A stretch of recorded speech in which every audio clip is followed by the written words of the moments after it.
This series is for those who stay curious anyway. Welcome to the Holoverse.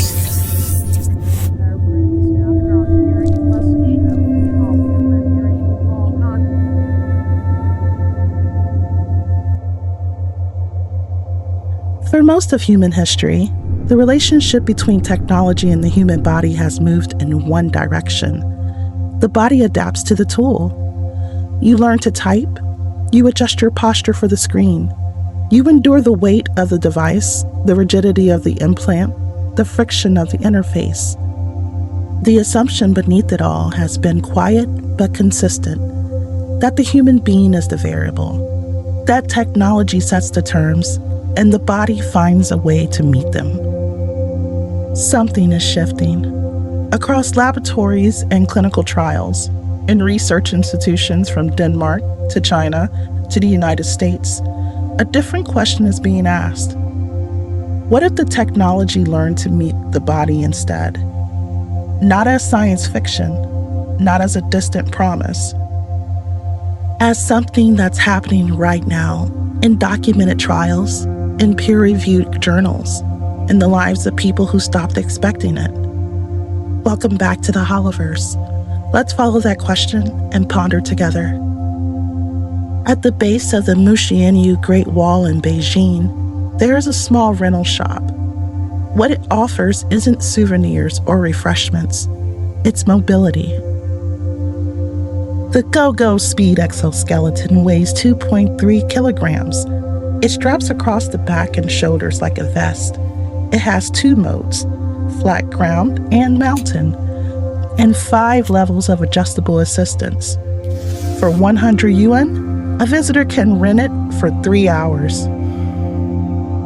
This matters most for one specific person, the one who thought they had walked their last mountain. Age, injury, illness, chronic pain. The body reaches a point where certain things become former things, activities filed quietly under used to. The mountain that shaped someone's life, now viewed from the base. The exoskeleton doesn't replace the climb. It doesn't carry the person up the mountain. It augments what remains, supporting the joints, reducing the load, making what was barely possible, possible again. Researchers describe exoskeleton technology as assistive rather than replacing. The person is still climbing. The technology is learning how they move and working alongside that movement rather than overriding it.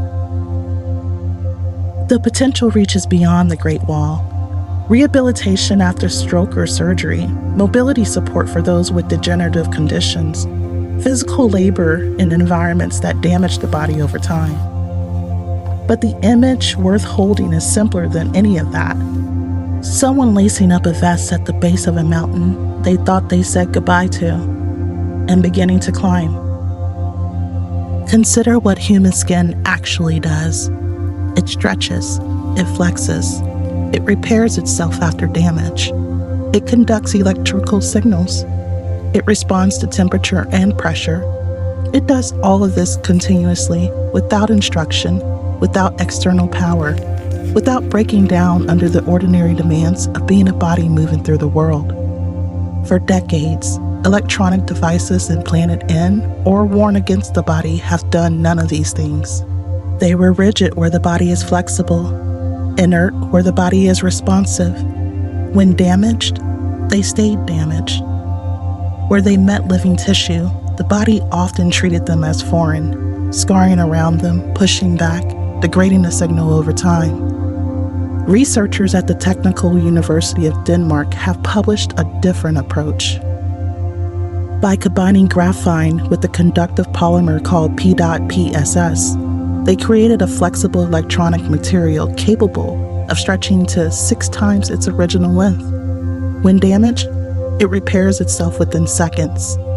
The research appears in the peer-reviewed journal Advanced Science. The applications being explored include bandages that monitor wound healing in real time, devices that track heart rate and body temperature continuously, minimally invasive surgical tools, and prosthetics that interface with the body more naturally than current rigid alternatives. Worth noting, honestly, this research is still in development. Clinical applications require further testing and regulatory review. The findings are promising, not yet products though. But the principle the research demonstrates is worth sitting with carefully. The barrier between electronics and biology has always been material. The body speaks one language. Devices have spoken another. What happens when the material learns to speak both? Human muscle is remarkable not because it is strong. It is remarkable because of how it fails gracefully. When you shake someone's hand, your muscles modulate their force in real time, firm enough to feel present, soft enough not to hurt.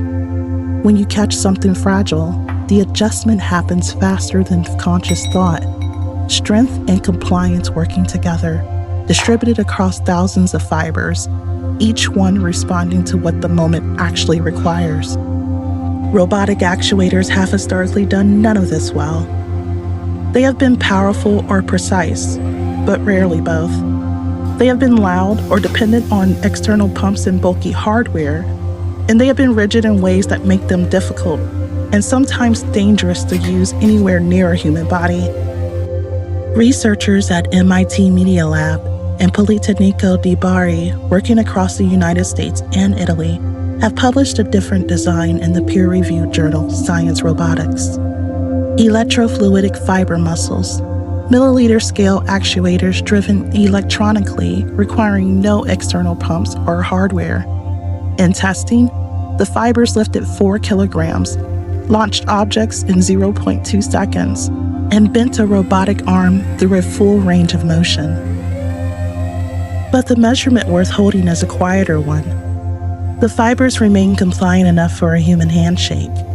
Not just powerful, not just precise, soft enough to meet a hand without harming it. Potential applications include prosthetic limbs that move with the nuance the body expects, assistive exoskeletons that feel like extension rather than machinery, and surgical tools that can operate in the delicate spaces the body contains. Separately, a team of 6 students at MIT's 2026 Reality Hack built a prototype worth noting. Called the Human Operator, it uses a vision language model and electrical muscle stimulation to guide a human hand through unfamiliar tasks, such as waving, finding piano keys, and navigating around obstacles. The user activates it by voice. The model then interprets what's in front of them and translate it into a specific finger and wrist movements. It is a prototype, built in 48 hours, not yet peer-reviewed, not yet a product. But what it demonstrates is a direction, that a model's ability to interpret a scene could one day extend what a person's own hands are capable of in real time. These are early-stage findings. The path from laboratory demonstration to clinical application is long and carefully regulated. Taken together, these findings point towards something the previous 2 doors have also been pointing toward. The goal is no longer to make the body accommodate the device. The goal is to make the device worthy of the body. When a foreign object enters the brain responds. It scars around the intrusion. It pushes back. Over time, the signal degrades, not because the device stopped working, but because the living tissue and rigid material cannot sustainably coexist at that proximity. This has been one of the central challenges of brain-computer interface research. The technology can reach the brain. Keeping it there reliably without the brain rejecting it, that has been far harder to do. Axoff, a company with research and clinical operations across the United States, Panama, and China, has approached this problem differently. Their implantable brain-computer interface platform is built around a proprietary material called Fluoron, a substance approximately 10,000 times softer than traditional implant materials. And in completed first-in-human trials across 11 patients, the interface reduced tissue scarring and signal loss by over 60% compared to conventional approaches. The company recently secured $55 million in funding to advance global clinical trials. The research is ongoing, regulatory approval is not yet in place, and what the material mismatch problem actually means in plain terms is worth stating honestly. The brain is soft, dynamic, and alive. Traditional implants are rigid. The body knows the difference. Fluoron was designed to close that gap, not by hardening the brain's response, but by making the device soft enough to be less foreign. Current research applications include recording brain activity during tumor surgery and advancing language recognition in patients who have lost the ability to speak. The potential implications this could lead to extend further. Restoring communication for those with ALS or locked-in syndrome, mapping neurological conditions currently beyond reach, giving a voice back to someone who lost theirs. These remain open questions, not promises, but the direction is clear and worth holding. Technology learning to be soft enough to belong where it's needed most. There is a specific kind of loss that comes with losing sight gradually. Not sudden darkness, a slow narrowing. The edges at first, then the center. Reading becomes difficult, then impossible. Faces blur. The world shrinks to what remains. Age-related macular degeneration is the most common cause of permanent blindness in older adults. It affects more than 5 million people worldwide. Until recently, once the damage reached a certain threshold, the prognosis was simply, this is permanent. In 2025, results from a major international clinical trial were published in the New England Journal of Medicine. The Prima retinal implant, a device measuring 2 by 2 millimeters, was tested across multiple sites internationally. More than 80% of the participants regained meaningful central vision. Many were able to read letters and words again after years of decline. The device works by replacing damaged light-sensing cells with a chip that converts light into electrical signals, restoring the communication pathway between the eye and the brain that the disease had interrupted.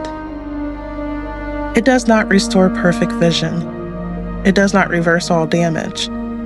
The research is ongoing and regulatory approval processes are still underway in most regions. What it does is worth stating plainly. It gives people something back they had once accepted was gone. The 5 things we have followed today, the exoskeleton at the mountain's base, the skin that heals itself, the muscle that listens, the brain interface soft enough to belong, and the chip that returns light to an eye that had forgotten it, are not isolated achievements. They are a pattern. Researchers from Denmark, China, the United States, Italy, and an international clinical consortium, different institutions, different disciplines, different bodies of knowledge working toward the same quiet reversal. Technology learning to meet the body where it is, not asking the body to become something else. What becomes possible when the models we build learn to meet us where we are, rather than asking us to become something else to use them? And keep pondering until the stars go dim. Cosmos, bring the patterns forth.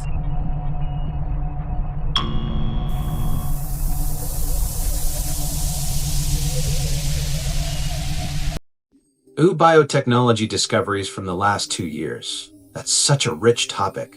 There's been so much happening with CRISPR advances, AI-driven drug discovery, and bioengineering breakthroughs. The GoGo exoskeleton is such a game changer, only weighs about 5 pounds per leg and helps people tackle mountains and stairs with ease. Perfect example of how biotech is making the impossible possible.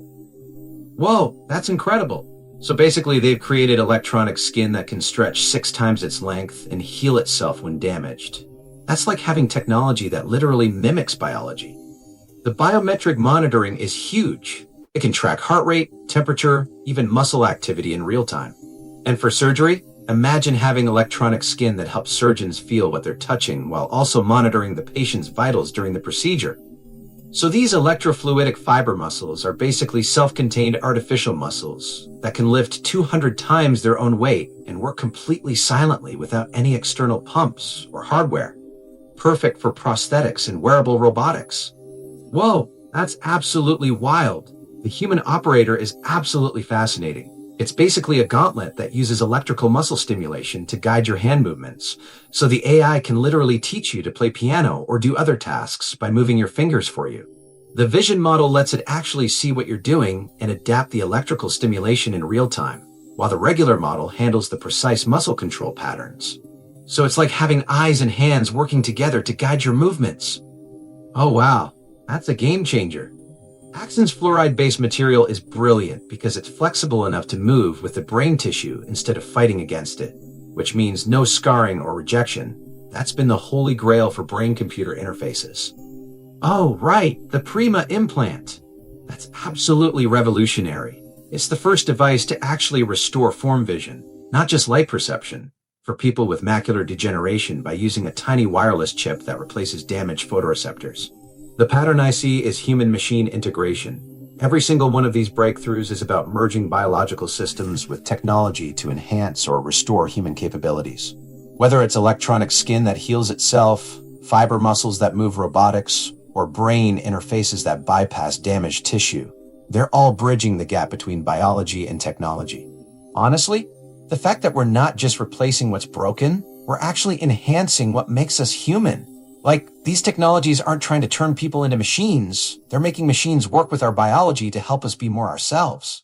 It's like we're living in the future where technology actually amplifies our humanity instead of replacing it. That's the kind of sci-fi I dreamed about growing up. But honestly, CRISPR gene editing has blown my mind since 2012. The idea that we can precisely edit DNA like a word processor is just incredible. It's like giving scientists the ultimate editing tool for life itself. Think programmable genetics, where we could potentially eliminate hereditary diseases before birth, or even enhance human capabilities beyond what nature gave us. It's like having DNA as this incredible backup hard drive that confirms what ancient texts and oral traditions have been telling us all along. Science validating history in the most literal way possible. Oh wow. The Y chromosome bottleneck from around 7,000 years ago, where warring patrilineal clans would wipe out entire male lineages but keep the women alive.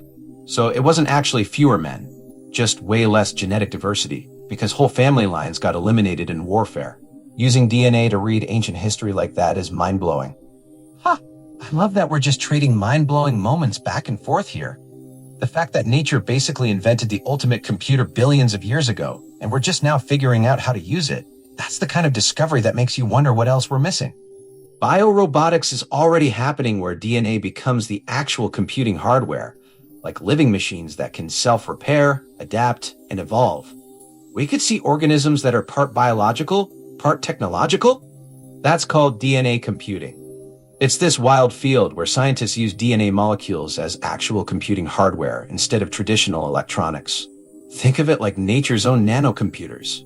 DNA computing is already solving complex math problems and creating nanoscale data storage. Scientists are building synthetic DNA networks that can process information and even develop basic decision-making capabilities. DNA computing could revolutionize fields like medicine with smart drug delivery systems, environmental monitoring with biosensors, and data centers with ultra-dense storage solutions. Scientists are developing DNA-based molecular computers that combine memory and computing at scales below 2 nanometers. They've created reset-free circuits for real-time information processing and DNA-based programmable gate arrays that can run over 100 billion parallel operations. It's absolutely mind-blowing. We're literally turning the code of life into computers that could solve problems traditional silicon can't even touch. The fact that DNA can process billions of operations in parallel while using almost no energy is just incredible. The whole DNA computing thing really is one of those concepts that just keeps expanding the more you sit with it.